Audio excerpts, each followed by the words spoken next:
तो चलिए एक बार फिर हम लोग एक नए पेपर के साथ आ चुके हैं। इस पेपर का कोड है 3122। मीन्स जो भी सीबीएसई का कोड 3122 है उसका ये सेकंड सेट है। और ये पेपर क्लास 10 साइंस का है 2024 बोर्ड एग्जाम का। तो इस वीडियो में हम लोग इसके ऑब्जेक्टिव क्वेश्चंस को डिस्कस करेंगे। तो चलिए 20 ऑब्जेक्टिव क्वेश्चंस इसमें कौन से हैं और उनका आंसर क्या होगा हम लोग जल्दी जल्दी देख लेते हैं।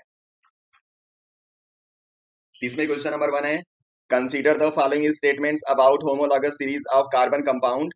और यहाँ नीचे लिखा हुआ है द करेक्ट स्टेटमेंट्स आर, यानी यहाँ पे आपको करेक्ट स्टेटमेंट बताना है। पहला है all succeeding members differ by CS2 unit, ये बिल्कुल करेक्ट है। दो जो एडजेसेंट होमोलॉग होंगे उनके बीच में CS2 का डिफरेंस होता है और मोलर मास में 14 यूनिट का डिफरेंस होता है।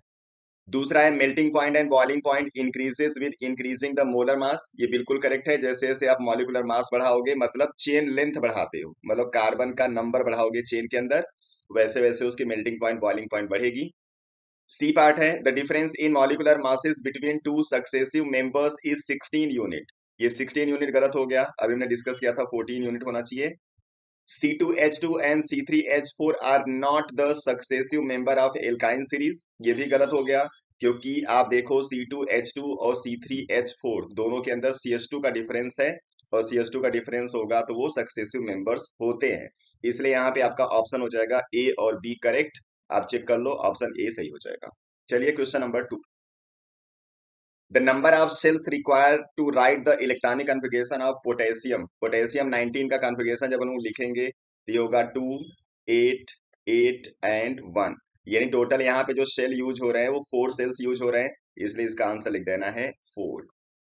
तीसरा है select from the following a process in which the combination reaction is involve. यहाँ पे ब्लैक एंड व्हाइट फोटोग्राफी ये तो सबको याद है, डीकम्पोजिशन रिएक्शन होता है, नहीं चलेगा। बर्निंग ऑफ कोल, कोल मतलब कार्बन होता है, जब कार्बन की बर्निंग करेंगे मींस रिएक्शन विद ऑक्सीजन, ये बनाएगा CO2।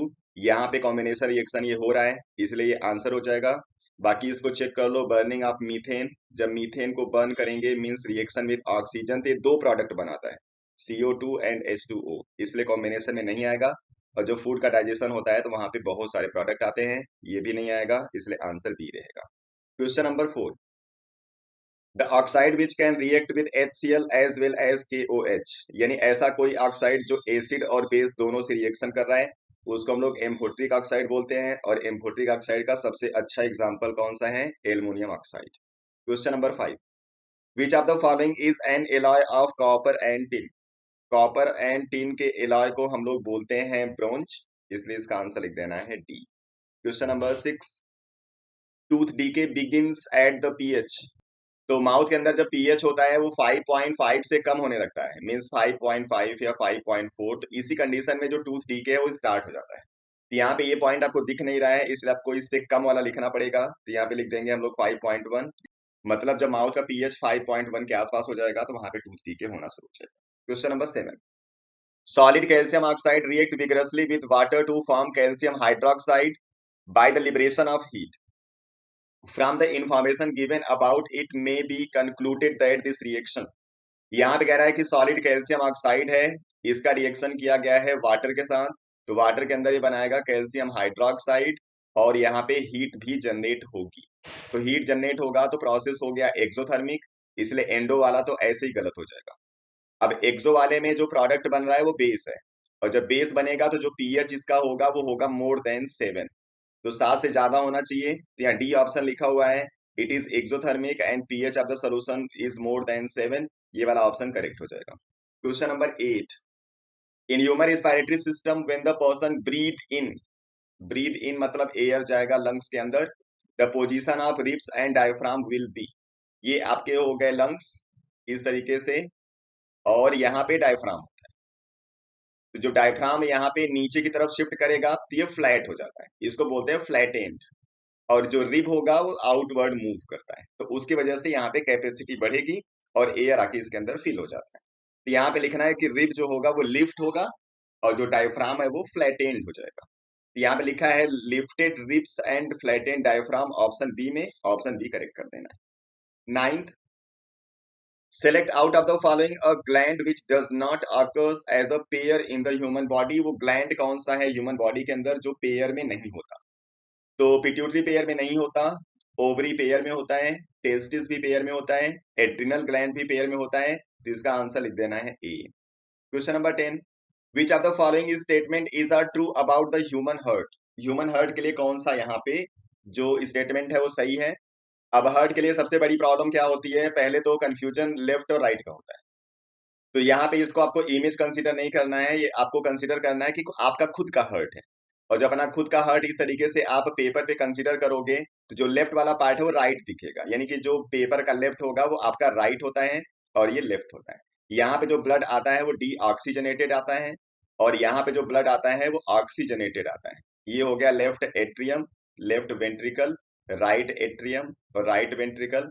यहाँ से जो ब्लड होगा वो जाएगा लंग्स में फिल्ट्रेशन के लिए, लंग से ब्लड यहाँ पे आ रहा है और यहाँ से पूरी बॉडी में फ्लो करता है। ठीक है, ये है पूरा हार्ट का हिसाब। अब इसमें कह रहा है कि right atrium receive oxygenated blood, right के अंदर जो ब्लड आ रहा है वो डीऑक्सीजनेटेड है, तो पहला हो गया गलत। दूसरा है left atrium transfer oxygenated blood to left ventricle, ये बिल्कुल करेक्ट है। लेफ्ट एट्रियम से लेफ्ट वेंट्रिकल के अंदर ऑक्सीजनेटेड ब्लड आता है। सी ऑप्शन है right atrium receive deoxygenated blood through vena cava from upper and lower body, ये बिल्कुल करेक्ट है।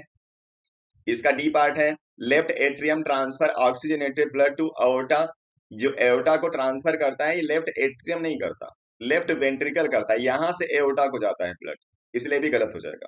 तो आपको चेक कर लेना है यहाँ पे बी और सी ऑप्शन। तो बी और सी ऑप्शन सी में दिख रहा है, ये हो जाएगा करेक्ट।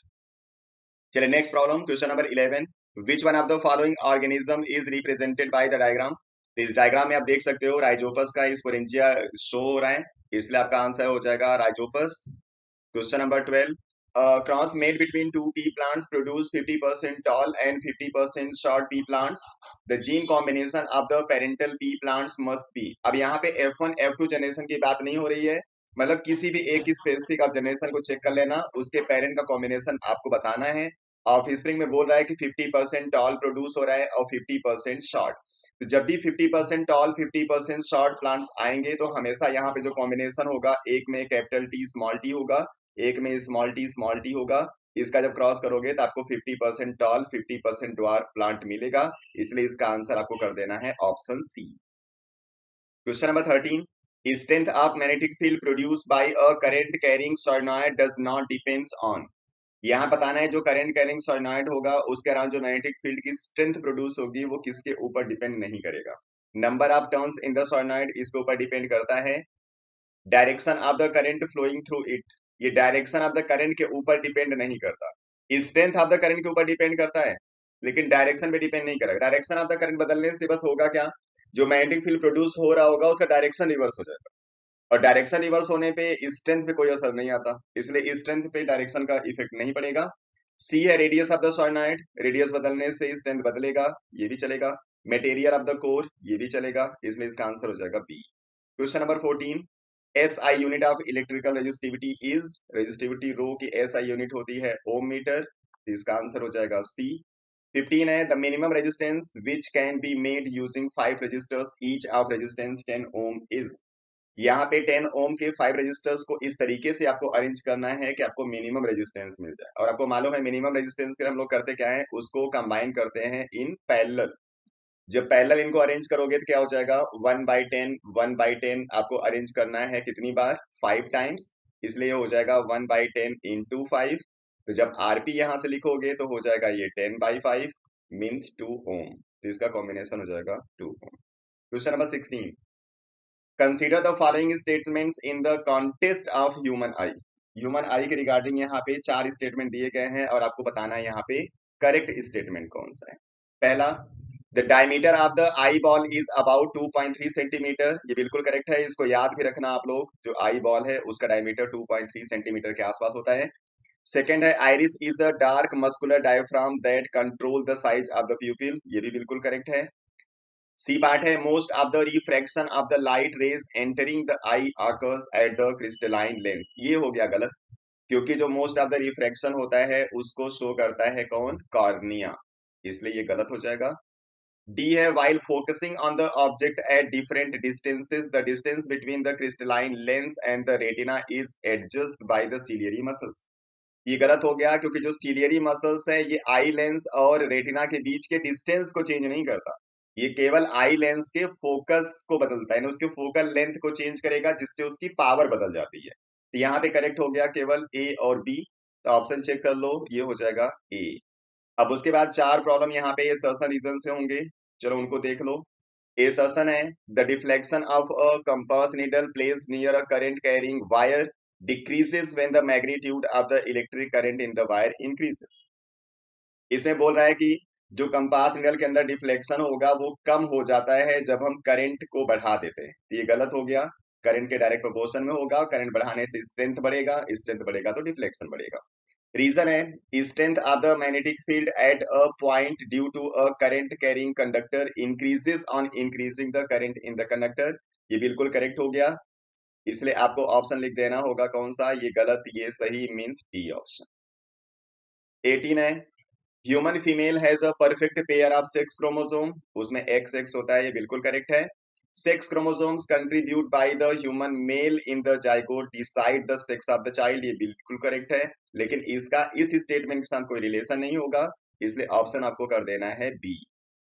19 है, myopic I can not see distant object distinctly, कह रहा है कि जो मायोपिक पर्सन होते हैं वो डिस्टेंट ऑब्जेक्ट को क्लियरली देख नहीं पाते, ये बिल्कुल ट्रू होगा, क्योंकि इसको शॉर्ट साइटेडनेस बोलते हैं। शॉर्ट साइटेडनेस में पास का दिखता है, दूर का नहीं दिखता।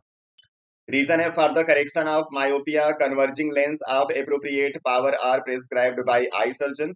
इसके लिए कह रहा है कि कन्वर्जिंग लेंस की जरूरत पड़ेगी। कन्वर्जिंग लेंस का मतलब होता है कॉन्वेक्स, और मायोपिया को ठीक करने के लिए हम लोग कॉनकेव लेंस मतलब कि डाइवर्जिंग लेंस यूज करते हैं। ये तो हो गया गलत, यानी ये assertion true, reason false, option हो गया सी।